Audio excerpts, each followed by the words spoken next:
Ladies and gentlemen, we have to go to an Indian newspaper for today's story because obviously the BBC aren't going to tell you about it either. Just one caveat, it's going to involve a lot of terms that you can't really say on this godforsaken platform, so I'm going to have to use a lot of subtle and not so subtle euphemisms to talk about the things that these gentlemen have been up to.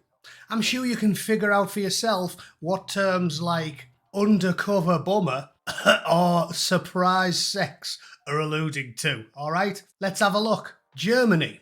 Woman sentenced to prison for offending a convicted youthful surprise sex proponent who got away with probation. Yeah. BBC really don't want to talk about this type of thing, do they? In fact, judging by the way they handled 2 decades worth of grooming activity in the UK, and then Jimmy Savile being the cherry on top, I think the BBC at this point are positively pro-youthful surprise sex aficionados. So let's just read the story, shall we? If you didn't laugh, you'd cry.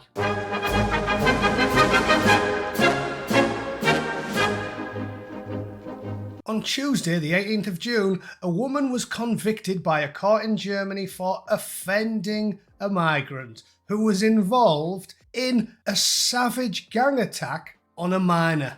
The case dates back to the 19th of September 2020 when a 15-year-old girl was covertly rattled in the back of a dirty van in Hamburg. Oh no, it wasn't in a van. I think maybe that was someone else who did it in the van. These merely 4 predators took her to a bush and took turns to give her the good news. The minor girl was then preyed upon by another 2 men who took advantage of her vulnerable state. These 2 then called in all the mates to have another pop, and the 15-year-old girl was subsequently culturally enriched for a 3rd time by 1 man, and then another 3 for the 4th time in one night. I'll tell you what, I could drown in that much enrichment. She was positively dripping with cultural enrichment after that evening.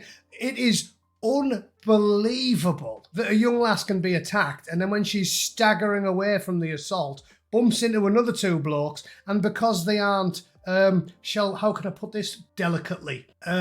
Big, blonde, blue-eyed krauts, but from somewhere else that has slightly different attitudes towards young women in distress who aren't walking around with a bin liner stapled to the head. Then they just feel like they can have a pop with impunity. It's almost like when Jack Straw was talking about this 20 years ago, saying they don't value them because they're not practitioners of the same ideology. It's almost like he was bang on the money 20 years ago, and all of the naysayers have been proven to be wrong, not just thousands of times, but probably hundreds of thousands of times at this point. Because funny old thing, you can't count on the fingers of 2 hands just how many young European lasses have had a bloody good seeing to by some swarthy chaps from the desert regions. I'll just simply leave it at that. She later managed to escape the crime scene and seek assistance from people who then called the police. She now suffers from PTSD. Yeah, of course she does. I mean, I would. I consider myself a tough guy, but I reckon if I got rogered by that many foreign gentlemen in one night, I'd be suffering from PTSD. Although my military training gave me a surprising amount of mental toughness, but I'd probably be suffering from positively toppers with spunky discharge. I'm sorry. You shouldn't laugh. But you have to. Because we are being actively stitched up by the powers that be. The people that commit the atrocities don't go to prison, but the people that complain about the atrocities do. And I'm not even going to bring up Mr. Mellier, who's in prison for stickers. Victimless non-crimes, in fact. They're not crimes, are they? And he's in jail. And the woman who complained about it, she's in jail. But the ones doing the shafting, they're out and about, loving life, probably giving somebody else the good news in a bush or in the back of a crusty old van. Happy days. A total of 11 people were charged with this attack. However, 2 of them got away due to a lack of DNA evidence, and the remaining 9, she was basically crusty with baby batter, so they got DNA evidence on almost all of them. However, the court handed 8 of them probation, ranging from 1 to 2 years, and only 1 of the accused was sentenced to any prison time for 2 years. Interestingly, none of the attackers were of German origin. The convict ethnicities included Polish, Egyptian, Libyan, Kuwaiti, Iranian, Armenian, Afghan, Syrian, and Montenegrin. Amazing. It's like the United Nations of jizz. I bet the scientist was well confused when he was doing the testing. It's like, what?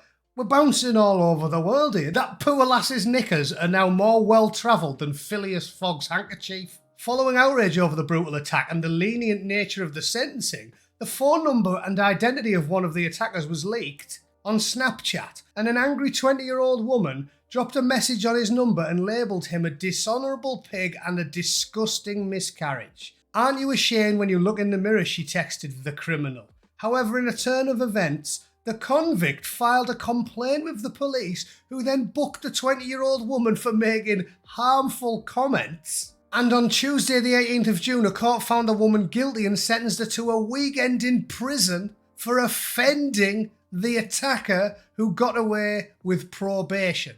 And the police are now rounding up 140 other people who made insulting remarks towards the criminal. Are we living in clown world?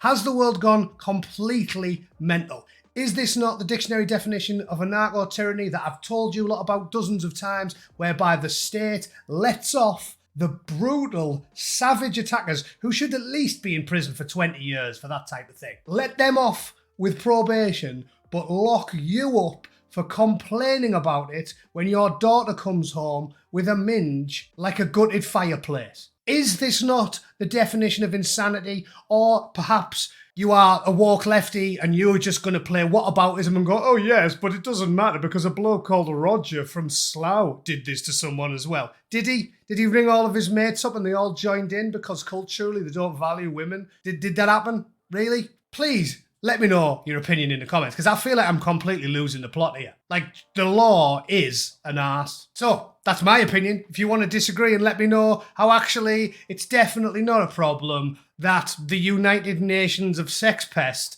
have now moved into Germany and are giving the girls a good seeing to, and the state are locking up the people that complain about it. Please let me know your opinion in the comments and try and assure me that I'm not going completely tonto. Please, I would very much appreciate it. All right, thanks for tuning in. Thanks to all the new subscribers and members to the channel. And I'll see you all for another dose of absolute insanity tomorrow. All right, cheers. See you later.